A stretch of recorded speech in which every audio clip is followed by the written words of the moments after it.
The twin sons of Keth beat down mercilessly on James Walker's back as he made his way through the crowded marketplace. The smell of alien spices and the sound of a dozen different languages filled the air. 5 years ago, he would have found it overwhelming. Now, after countless missions across the galaxy, it felt almost normal. A message on his wrist computer had brought him here, simple coordinates and a time, followed by a number that made his eyebrows rise. Someone with deep pockets wanted to meet him, and they were willing to pay well just for his time. Walker kept one hand close to the energy pistol hidden under his jacket. In his line of work, rich clients often meant dangerous jobs, and dangerous jobs meant enemies. His cybernetic eye, a souvenir from his days in Earth's special forces, scanned the crowd continuously for threats. The red door to your left. A voice whispered in his ear through his hidden communicator. Enter alone. The door in question belonged to what looked like an ordinary tea house. Walker had passed it twice already, checking for escape routes and potential ambush points. He counted 3 snipers on the surrounding rooftops. Professional ones, not local thugs. Whoever wanted to meet him wasn't taking any chances. Inside, the tea house was empty except for a single figure, a tall, blue-skinned alien in expensive clothes. Not the client, Walker guessed, but a messenger. The alien's 4 eyes blinked in sequence, a sign of respect among his species. "Mr. Walker," the alien said, speaking perfect English. "Thank you for coming. My employer has a problem that requires human creativity." Walker sat down across from him. "Your employer has a name. One that would be impossible for you to pronounce." The alien placed a small hologram projector on the table. "But you know him as Prince Marcus of the Stellar Dominion." The projector activated, showing the image of a magnificent palace floating among the clouds. Walker kept his face neutral, but his mind raced. The Stellar Dominion was the largest power in this part of the galaxy. Their royal family was famous for their genetic enhancements, each generation supposedly more perfect than the last. The Crown Prince requires someone who can operate outside normal channels. The alien continued. Someone with no political connections or obligations, someone who can solve problems quietly. Problems like: there are those who oppose the prince's upcoming coronation. Traditionalists, mainly. They'd formed a coalition that threatens the stability of the Dominion. Walker leaned back. "You have armies, special forces, secret police. Why hire a human mercenary?" A new figure appeared in the doorway. Another alien, this one wearing the distinctive armor of the Royal Guard. He carried a large metal briefcase, which he placed on the table before stepping back.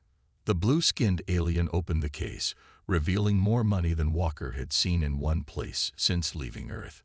"Because, Mr. Walker, this matter requires a particular type of discretion. Official forces have certain restrictions. You do not. And if I refuse, then you walk away with what's in this case, payment for your time and discretion. But if you accept..." The alien's 4 eyes all focused on Walker. The prince's gratitude would be considerable. He is known for his generous rewards to those who serve him well. Walker studied the money in the case. It was enough to buy a small spaceship. The payment for the actual job would probably be 10 times this much. But something felt off about the whole situation. In his experience, when someone with power wanted to hire outside help, it usually meant they were planning something their own people wouldn't approve of. "When would I meet the prince?" he asked finally. The alien smiled, an expression he must have learned from humans. "He's waiting for you now." Walker stood up, his decision made. Sometimes the best way to figure out what was really going on was to step right into the middle of it. "Lead the way." The royal transport ship moved silently through the clouds. Walker sat alone in its luxurious passenger compartment, watching the sunset paint the sky in shades of red and gold.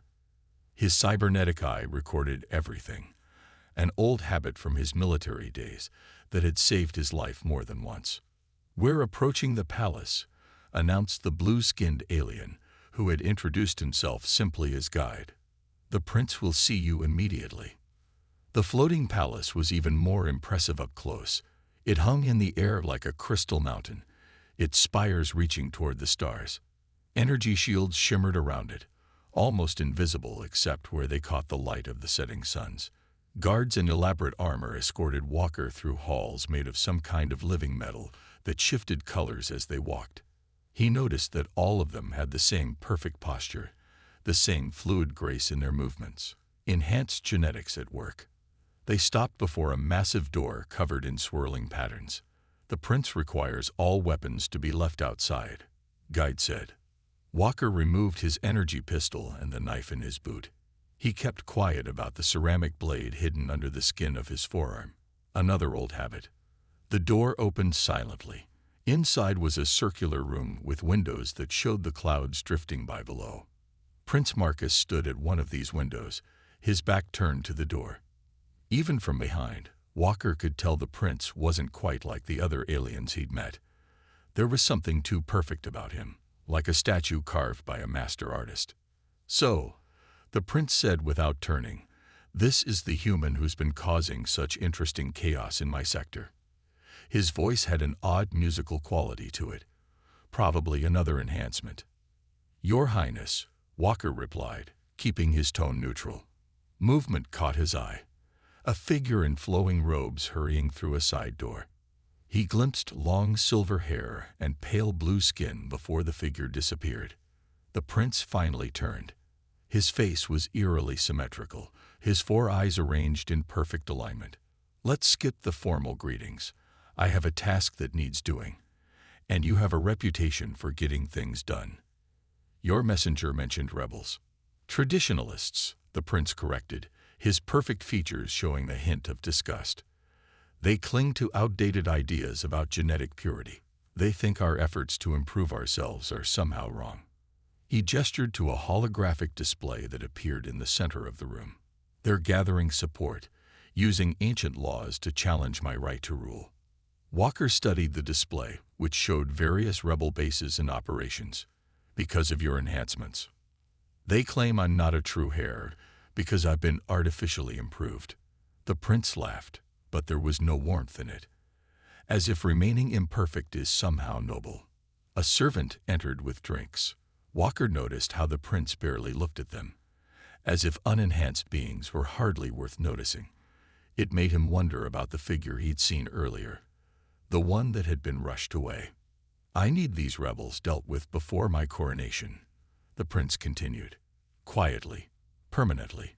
"My own forces are too visible, but you, a human mercenary, can move freely.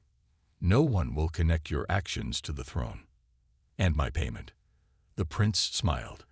It was technically perfect, like everything else about him. But somehow that made it worse. "Money, of course.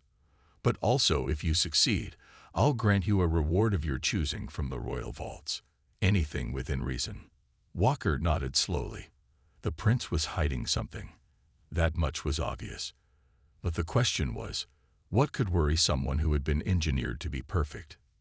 "When do I start?" he asked. "Immediately," the prince replied. "Guide will provide you with all the necessary intelligence." And Walker, his four eyes fixed on the human with uncomfortable intensity, "Don't disappoint me." 3 weeks into his mission, Walker crouched in the shadows of an abandoned temple, watching rebel soldiers through his cybernetic eye. The ruins were ancient, dating back to before the Stellar Dominion began its genetic enhancement programs. These days, most people avoided such places, but the rebels seemed drawn to them. Another supply ship landing, his computer whispered in his ear. Third one this week. Walker had already taken down 4 rebel bases. Each time, he'd found the same thing. Labs filled with genetic research equipment. For people who hated enhancement technology, the rebels seemed very interested in studying it. He moved silently through the temple, years of experience guiding his steps. The rebels had good security, but they weren't expecting someone to come in alone, on foot. Their sensors were watching the skies and scanning for energy weapons. They weren't looking for a human with simple mechanical tools. 2 guards walked past his hiding spot. Walker listened to their conversation through his translator. Did you hear? They found Princess Anna's old medical records, one said. The unmodified one. What about them? Proves she could have been enhanced. She chose not to be. This caught Walker's attention. He'd been finding more and more references to the prince's sister in rebel communications. According to rumors, she was the only member of the royal family who had refused genetic enhancement. Some called her pure, others called her primitive. Walker waited until the guards passed, then slipped into the main building. The rebels had converted it into a research facility. Banks of computers lined the walls, all running genetic analysis programs. He planted small explosive charges as he moved, not enough to destroy the building, but enough to wreck the equipment. In the central room, he found what he was looking for. A huge display showed 2 DNA patterns side by side. Even Walker could see that one had been heavily modified. The label under it read, Prince Marcus, age 12. The changes weren't just improvements. They went far beyond what was legally allowed. Hello, said a quiet voice behind him. Walker spun around, ceramic blades sliding into his hand. A rebel scientist stood in the doorway, looking more tired than scared. You're the one who's been shutting down our bases, the scientist said. The human mercenary. Don't try to call for help, Walker warned. The scientist smiled sadly. Why would I? You're about to destroy everything anyway. He gestured at the display. But tell me, did your employer explain why we're fighting against him? You're traditionalists, against genetic enhancement. No, the scientist shook his head. We're against illegal experimentation, against turning children into weapons. The prince wasn't enhanced. He was rebuilt from the ground up. His father broke every law we have about genetic modification. Walker thought about the prince's perfect features, his unnatural grace. Why do you have so much data about his sister? Princess Anna. Because she's living proof of what we're fighting for. The king tried to force her to undergo the same procedures. She refused. Said she'd rather be natural than perfect. The scientist looked at the display. They call her defective, but she's the only one of them still truly alive. An alarm started blaring. The scientist didn't look surprised. That'll be your explosives starting their countdown. You should run. You're not going to try to stop me. Why? The truth about the prince is already spreading. It's only a matter of time. The scientist turned to leave. But watch yourself, mercenary. The prince doesn't just want to stop us from talking. He wants to make sure his sister can't become a symbol for our cause. Walker waited until the scientist was gone, then triggered the rest of his explosives. As he escaped through the chaos, he couldn't stop thinking about what he'd learned. The prince wasn't just hiding his illegal enhancements. He was afraid of his own sister. The question was, Walker stood in the rain outside a busy market, watching people hurry past with their heads down. His latest discovery had him troubled. In the wreckage of the last rebel base, he'd found plans for something big, something that would happen at the prince's coronation ceremony in 4 days. You look lost in thought, Guide said, appearing beside him silently. The blue-skinned alien held an umbrella over them both. The prince is pleased with your progress. 6 rebel bases destroyed in 3 weeks. I need to ask you something, Walker said, about Princess Anna. Guide's 4 eyes blinked rapidly, a sign of nervousness in his species. The prince's sister is not a subject for discussion. The rebels have plans for her. Walker turned to face his companion. They're going to try to take her during the coronation. Impossible. The palace will be. They already have people inside, Walker interrupted. And they have help. Someone high up in the royal court is working with them. Guide was silent for a long moment. Finally, he said, what exactly did you find? Walker pulled out a small data crystal. Marriage documents, already signed by some noble named Lord Tress. They're planning to force the princess to marry him during the ceremony.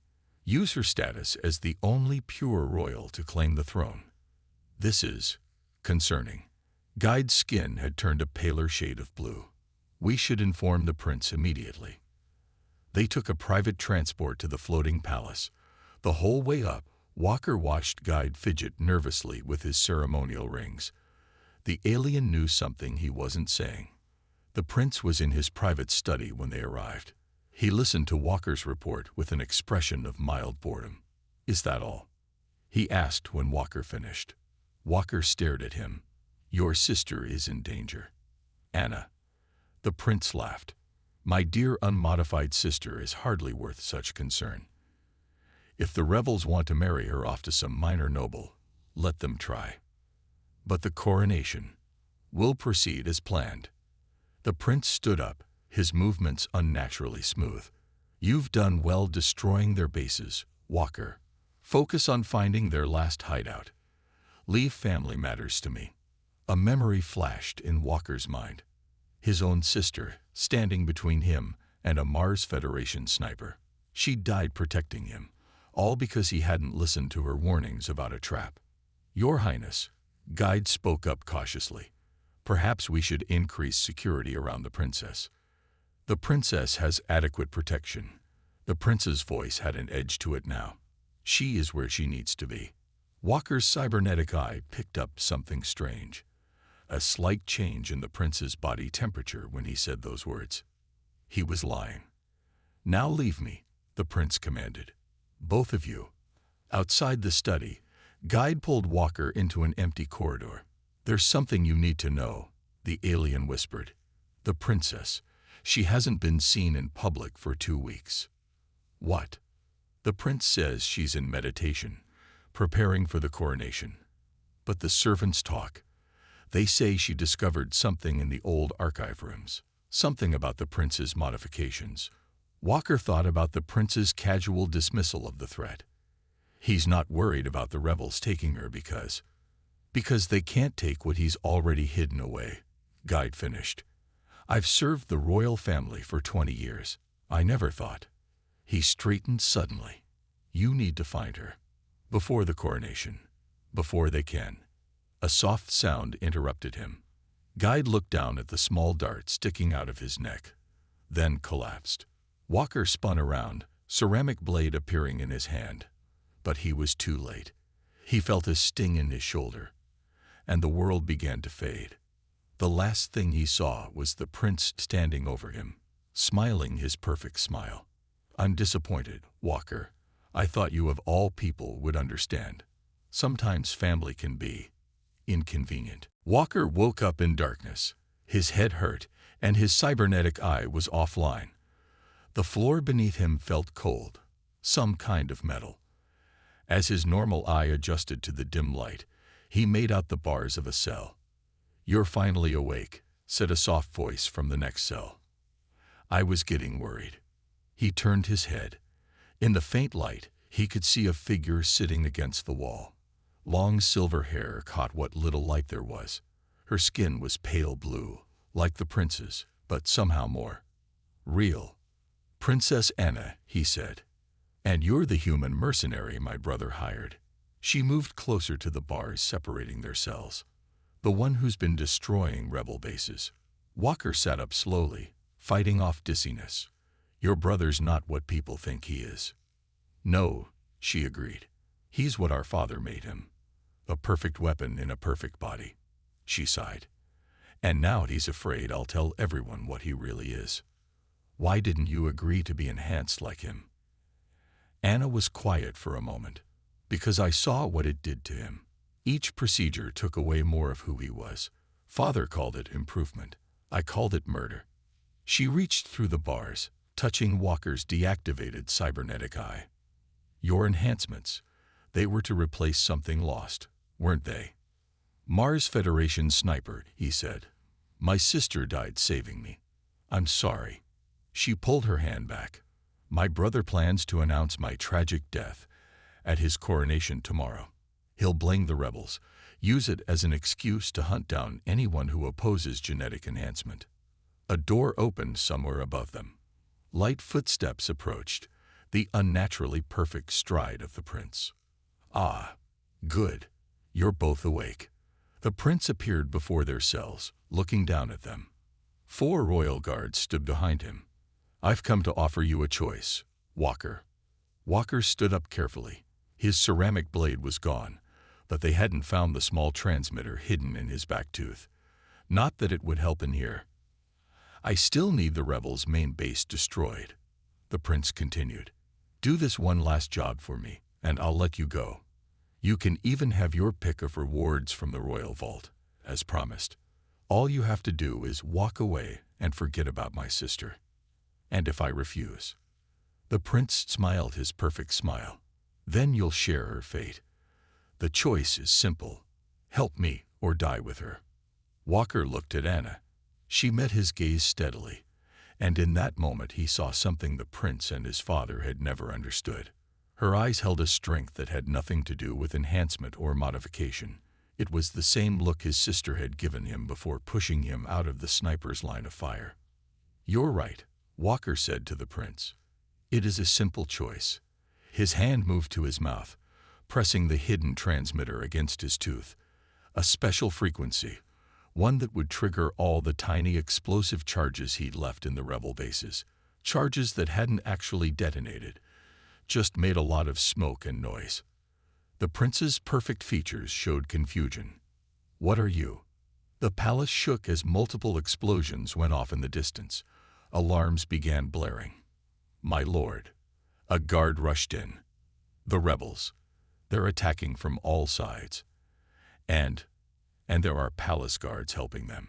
The prince's face twisted in rage. What did you do? Walker smiled.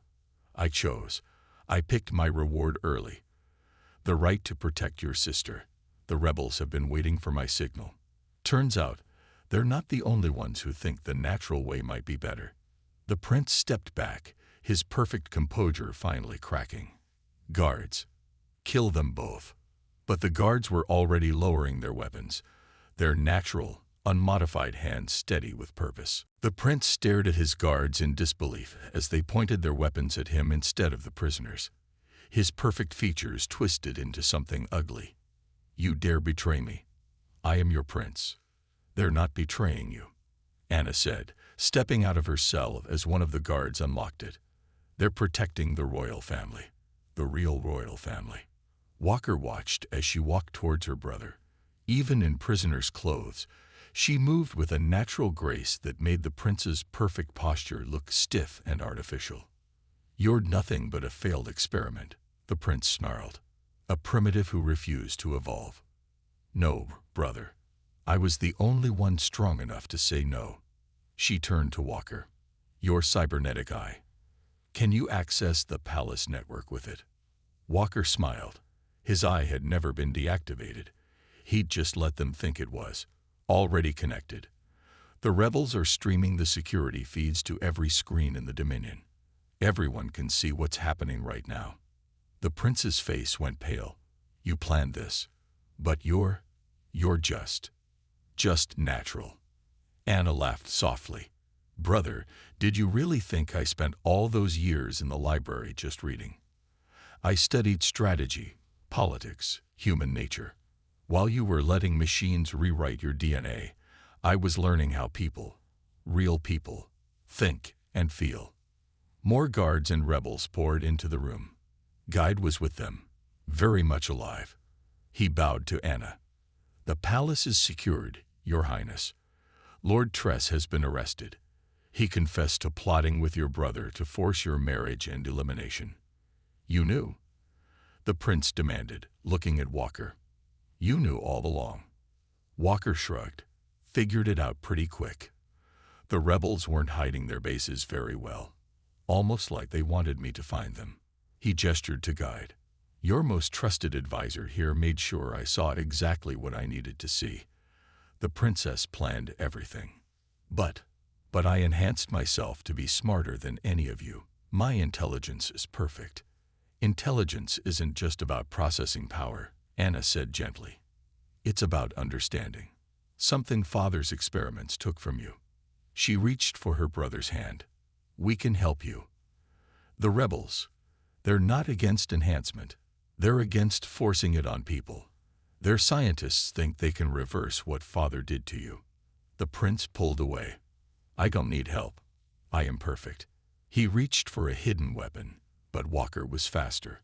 One quick strike, and the prince crumpled unconscious to the floor. "I'm sorry," Walker said to Anna, but he was going to.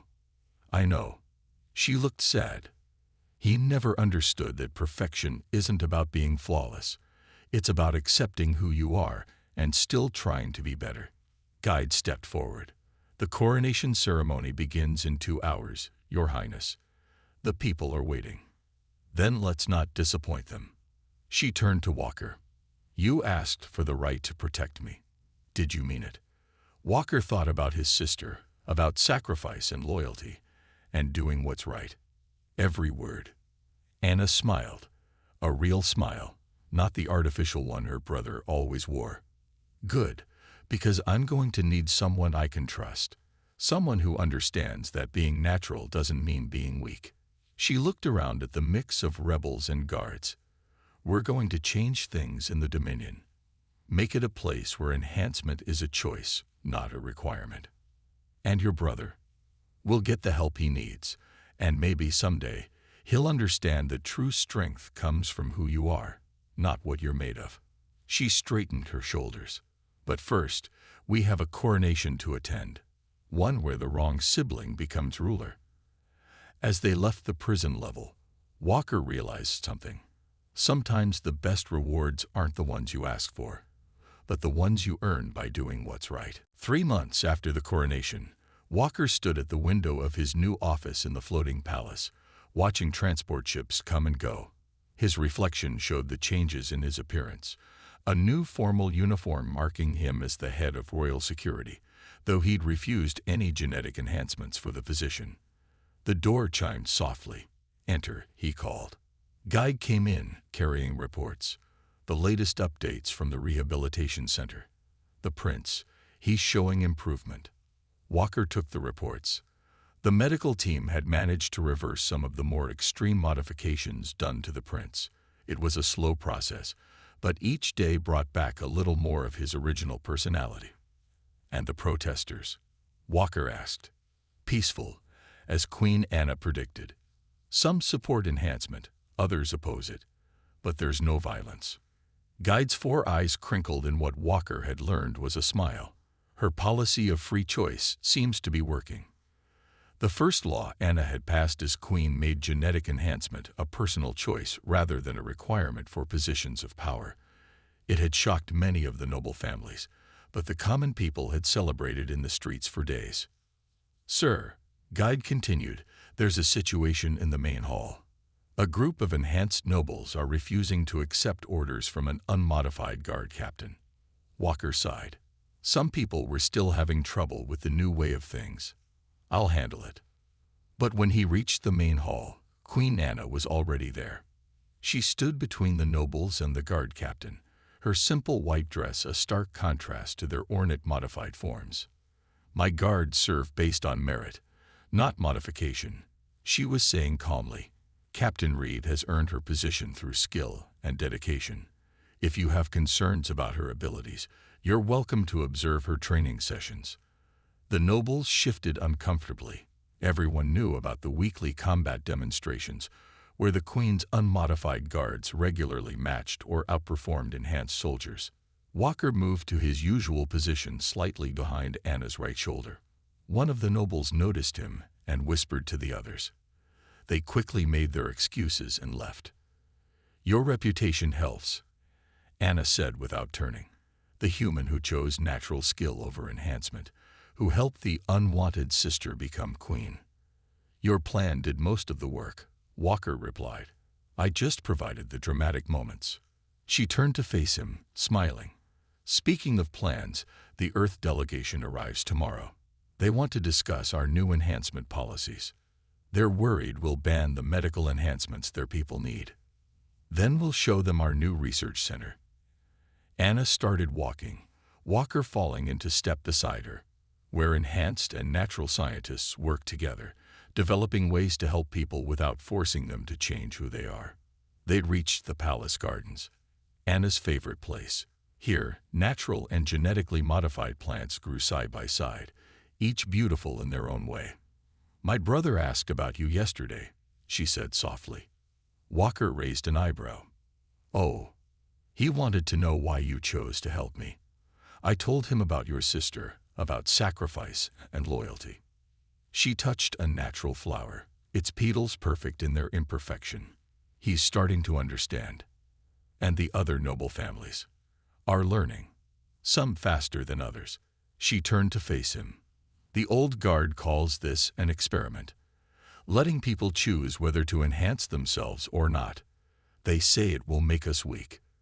Walker thought about everything that had happened, about a princess who outmaneuvered her perfectly enhanced brother using only her natural mind, about unmodified guards standing up to enhanced nobles because they believed in what was right. They're wrong, he said. Strength isn't about being perfect. It's about being true to yourself. Anna nodded, looking out over her changing kingdom. And that's why it'll never be just a reward my brother tried to give away. You're proof that being natural doesn't mean being weak. The sun set behind the floating palace, painting the sky in colors no enhancement could improve. Below, enhanced and unmodified citizens walked the same streets, each choosing their own path. It wasn't a perfect system, but maybe that was the point. Some things were better left natural.